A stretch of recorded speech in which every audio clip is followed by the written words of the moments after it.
Hi, this is Neil Clements, and this is The Real Deal with Neil. Today we're talking about free leads. What more could you ask for? How to grow a business while also doing free lead generation. We're gonna hit 3 top lead sources that you probably aren't using that you should be using. So let's get into it.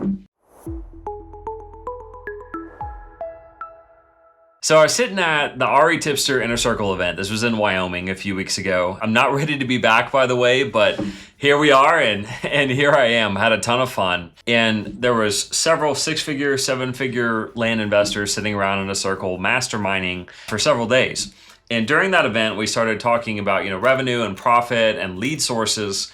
And through the course of my hot seat, it came out that my lead generation costs for the whole year was less than $10,000. And my business is multi-7 figures, hopefully approaching 8 figures next year. And so a lot of people were asking, how is it possible for you to run that big of a business but not spend a ton of money on leads? And so I wanted to make this video to really dive into that, because I believe that a lot of people need more free leads and more free lead sources that they don't have to pay for, especially the newer land investors just getting into this business, could, I think, really benefit with what we're about to go through. So we're gonna hit the top 3 and get into it. Before we get into that, I wanna make sure that y'all know about the REtipster Inner Circle event coming up in the Smoky Mountains in 2026. Short plug for it, apply below and get your name on there. It's a life-changing event with other 6- and 7-figure land investors, maybe even an 8-figure land investor that Seth and I are putting on. So we'd love to have you there. Apply now. All right, so number 3 lead source is going to be wholesalers in your sphere of influence. And so what is a wholesaler? A wholesaler is somebody who locks up a deal, say for $100,000, and then goes out to other people and tries to sell it for $110,000, $120,000, $130,000 and make the spread between. So what makes a wholesaler free? Well, a wholesaler is free because you didn't have to spend any marketing to get that wholesaler. You went out and built a relationship with an individual who is hunting for deals. They're spending the marketing. You're not having to take that risk. And then once they have a deal under contract, they bring it back to you. You agree to pay them a fee for the contract, not for the lead, right? You had no lead generation. You paid them a fee for the contract, and then you get to take over the purchase. And so you could do the exact same thing with your sphere of influence. You could create bird dogs, and you could have them go under contract and then assign it to you.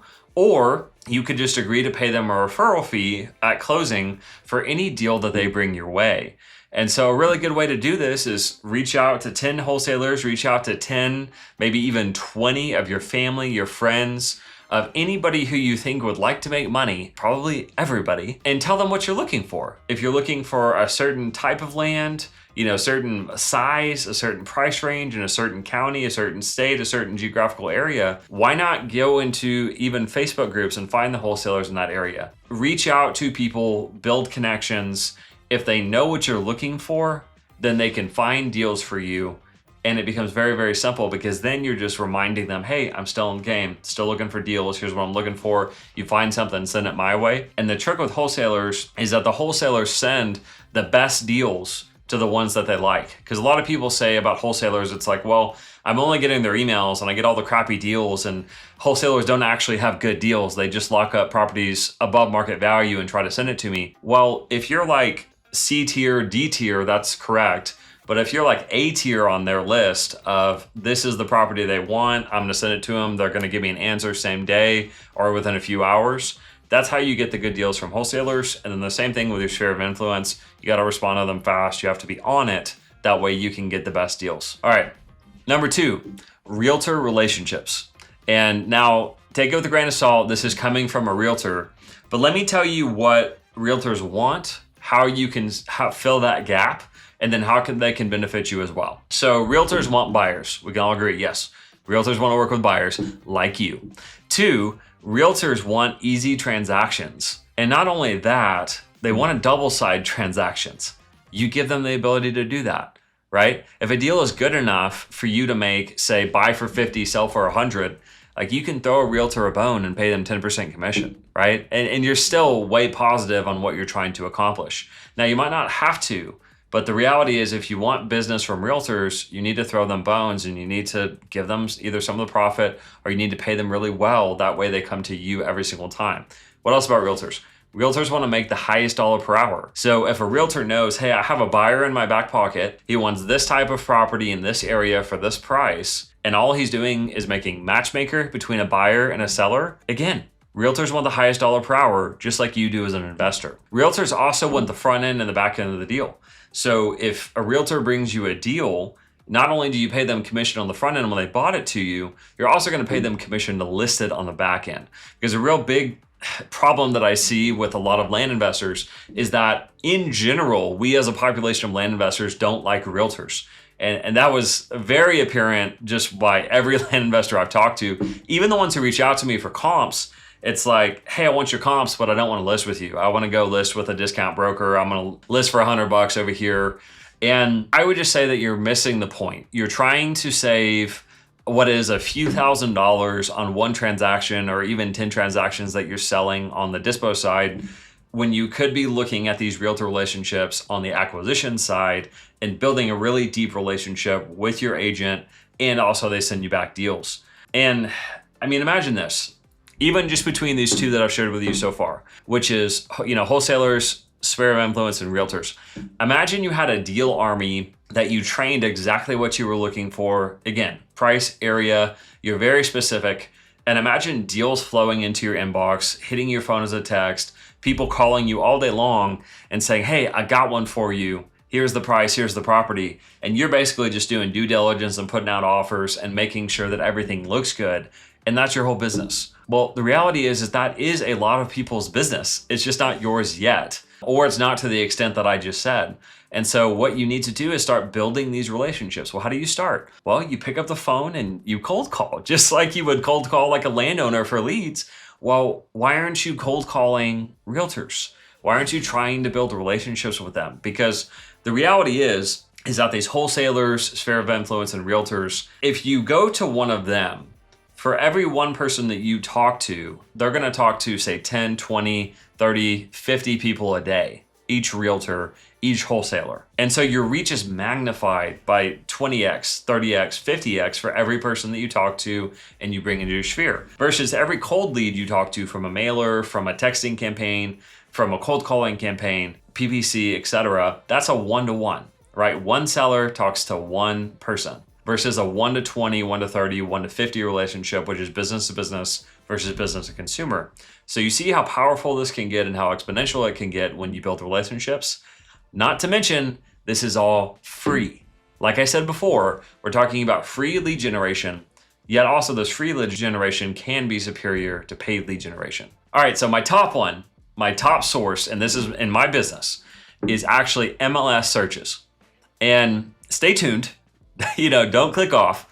The MLS is a goldmine of opportunity. And so personally, I've got over 20 different searches set up, my different counties, my different types of properties, my platted versus my meets and bounds. I've even got some mobile home searches set up. I've got some commercial properties set up. I've got some houses on land set up because I also like to do those country type properties. And all that it is you set it and forget it. You set up your search criteria. You put in, again, all your specific criteria that you want to see, and then you get a daily auto email, whether it's from the MLS like I do because I'm an agent, or it's Zillow, Redfin, Trulia, Realtor.com, you name it, wherever you like to get your information from. You just get a daily email. You look through the properties, you click through the ones that you want to look at, and most days you're not going to find anything. But the one day a month that you do find something, you put in an offer immediately and you call the agent and you build a relationship. And then again, look at it. You start with the MLS search, you maybe buy a property, then you build an agent relationship for life. And then that agent brings you future deals, right? The whole system fuels other parts of the system and grows and expands it. And so what am I looking for when I look at MLS searches? Well, specifically for me, I'm looking for subdivides. So I can easily look and see if it's a flag shaped lot, small entrance, big back, it ain't gonna work. I can look and see if it's, landlocked, it's not gonna work. I can see if it has an easement access, it's not gonna work. I'm looking for road frontage, I'm looking for desirable counties, looking for desirable areas. And the reality is I have to sort through a lot of riffraff. But that's also similar to a mailing campaign, cold calling campaign, texting campaign, you name it, is that you're only looking for 1 out of 20, 50, 100, etc. on these campaigns. It's the exact same thing when looking at MLS properties. Some things that I like to see. I like to see a property that's not well advertised. What does that tell me? The agent sucks. Okay, what does that tell me? Probably gonna get a good deal. I like to see, especially properties that don't even have a property ID, that are really, really hard to find. Like it's the agent listed the property and you have no earthly idea what they actually listed. Well, those are a gold mine because nobody else takes the time to look them. And I bought several properties that way. I like to see no pictures. I like to see residential agents that are being land agents who don't know what they're doing. And so a lot of times I'm finding properties that nobody else is paying attention to. And in the same way, you would do the same when you're doing your MLS searches. But yeah, this is the most profitable lead generation lever in my business. I mean, it literally takes me maybe 30 minutes to an hour a day to look at these, so what is that? 20 hours a month, 250 hours a year or so. And just from this MLS search alone, we produce 7 figures a year. And so when you look at it that way, and you combine the other lead sources that I talked about being realtors, wholesalers, SOI, and the MLS, you can see how a really, really big business doesn't necessarily need a huge lead generation budget to be able to be fueled. So guys, hope you enjoyed this. Really, every lead source can be incredibly lucrative, but I really wanted to take the time to share with y'all today about free lead generation sources, because especially in this time of risk and potential recession, which we'll talk about more in other videos, I want to be really conscious about people putting a lot of risk into lead generation and not getting a lot of return out, because I feel like that's where a lot of land investors fizzle out. So I hope this helps. If you have any questions, let me know and look forward to talking to you.